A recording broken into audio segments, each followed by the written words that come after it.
Permasalahan lu ada nggak sih sama Raymond Chin? Katanya di luaran lu gontok-gontokan katanya. Gontok-gontokan gimana nih maksudnya? Iya, gua kan lihat di isu netizen aja. Karena mungkin Masih dekat sama Raymond, udah enggak ya? gue udah gak komunikasi kalau untuk sekarang. Iya, berarti ada masalah ya? Kan gak komunikasi belum tentu ada masalah. Katanya mau Bisa aja Bang diadu Desi. tinju.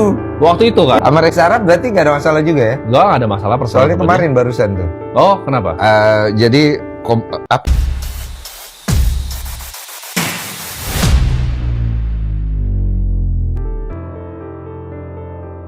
Salam mata langit, kali ini kita akan membahas tentang Timothy Ronald lagi. Dalam sebuah podcast dengan Densu, ada sebuah pertanyaan mengenai permasalahan atau permusuhan yang terjadi antara Timothy dan Raymond Chin. Mereka sempat berseteru dan akan melakukan tinju di ring. Raymond Chin merupakan sahabat lama Timothy dan seorang konten kreator serta pebisnis. Mari kita dengar cerita sesungguhnya dari Timothy. lu ada nggak sih sama Raymond Chin? Katanya di luaran lu gontok-gontokan katanya. Gontok-gontokan gimana nih maksudnya? Iya, gua kan lihat di isu netizen aja. Karena mungkin begini ya, karena dia kan ex partner bisnis waktu itu.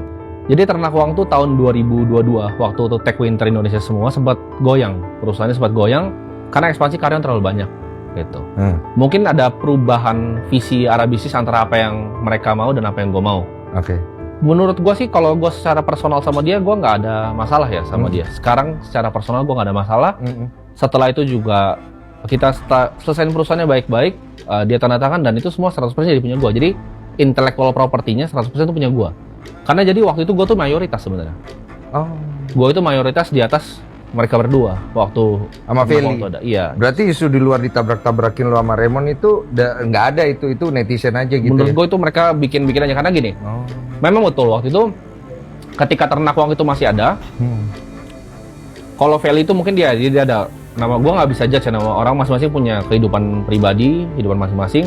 Dia decide dia tidak mau ikut. Jadi sebenarnya gue sama Raymond. Akhir-akhirnya tuh gue sama Raymond yang berjuang untuk bantu beresin ini. Iya. Ya gue sama Raymond kita berdua kita decide, oke, ini perusahaannya kayaknya nggak bisa jalan begini terus. Karena waktu itu karyawan yang kita hiring, ya ini kesalahan kita semua juga. Karena menurut gue hiring segitu banyak karyawan waktu itu, gue tuh masih bocil kan. Iya. Tuh karyawan tuh tahun setelah itu Ketemu gue masih kecil. masih dia. kecil, beneran masih kecil.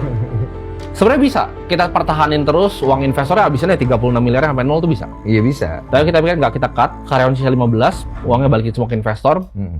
Kantornya kan waktu itu masih sewa, ya udah kita balikin seperti semula, kita stop aja gitu.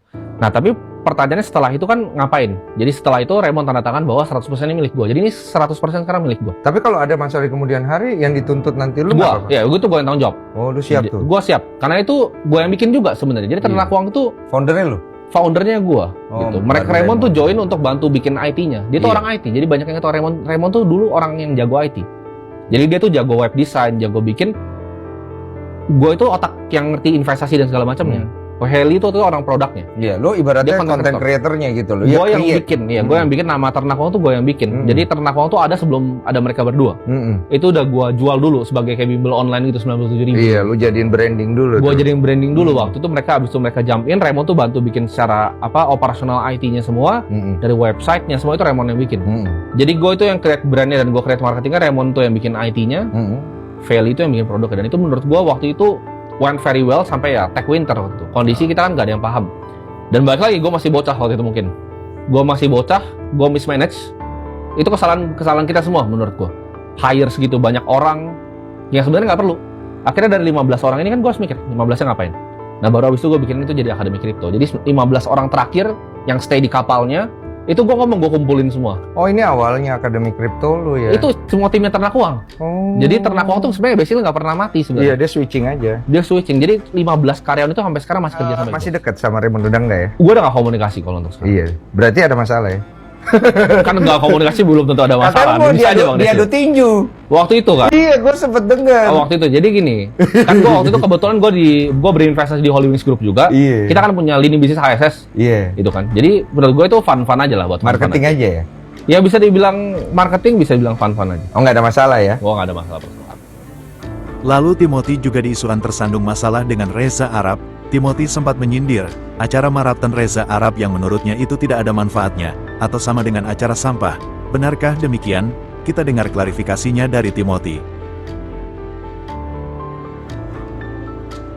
berarti nggak ada masalah juga ya? Gua nggak ada masalah personal. Soalnya kemarin barusan tuh. Oh, kenapa? Jadi komentar lu mengenai kopi 80.000, terus sama Reza, terus lu mengomentari kontennya Reza. Kayaknya yang kopi itu tuh 2023 Iya. baru diangkat lagi sekarang. Jadi waktu itu gue juga nggak tahu tuh dia komentarin kopi itu gue nggak paham. Itu baru diangkat kayaknya baru 2 minggu 3 minggu lalu. Karena gue create ini, jadi di TikTok tuh gue create tim untuk bikin konten yang banyak. Jadi kalau sekarang trending TikTok tuh 2, 3, 4 tuh gue semua sekarang satu Indonesia ini. Buat apa itu? Jadi gue bikin itu untuk, nah karena gini, gue mikir kan selama ini gue trading di financial market kan. Sekarang gue pengen ubah gamenya, gue pengen trading di atensi, game atensi. Oke. Jadi lu bikin begitu? Iya, bahkan ada yang ngait-ngaitin kan mungkin sama siapapun itulah, live streamer atau yang lain. Iya. Karena gini, waktu itu gue sempat di poin, gue punya teman baik yang udah lama berteman sama gue. Dia tuh nunjukin gue, bro gue tuh nonton ini. Jadi dia tuh sebenarnya ya semi-semi kerja nggak kerja lah teman gue ini. Nonton apa? Dia nonton live streaming. Iya, punya Reza. Nah live streaming ini gue buka, gue buka di YouTube-nya dan gue kagetnya luar biasa.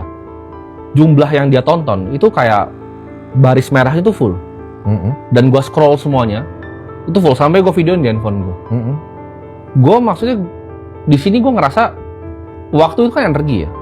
Ketika waktu lu pakai untuk hal yang seperti itu kenapa nggak lu pakai untuk hal-hal yang lebih produktif? Gue paham entertainment. Dan yang lu kerjakan juga entertainment.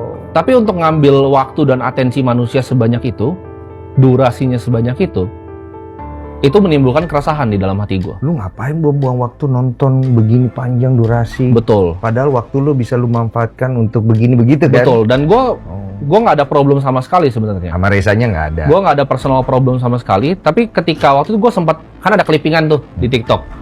Keluar tentang ngajarin misalnya investasi gitu. Oh, jangan nabung, udah uang kita hamburin aja. Itu kan gaya hidup yang ditimbulkan. Nah itu menimbulkan keresahan gue karena teman-teman yang tadi gue lihat aja, gue sampai kasihan akhirnya. Kok lu sampai begini? Karena dia bilang ke gue pembelaannya seperti ini. Mungkin ada waktu orang-orang tuh waktu itu kesepian. Orang kesepian, dia buka di iPad nih misalnya kayak gitu kan. Bahkan misalnya sama 2 teman yang lain, terus sambil ngerokok, sambil minum, selalu nonton itu. Jadi mereka ngerasa ditemenin. Itu gue percaya di Indonesia besar sekali market.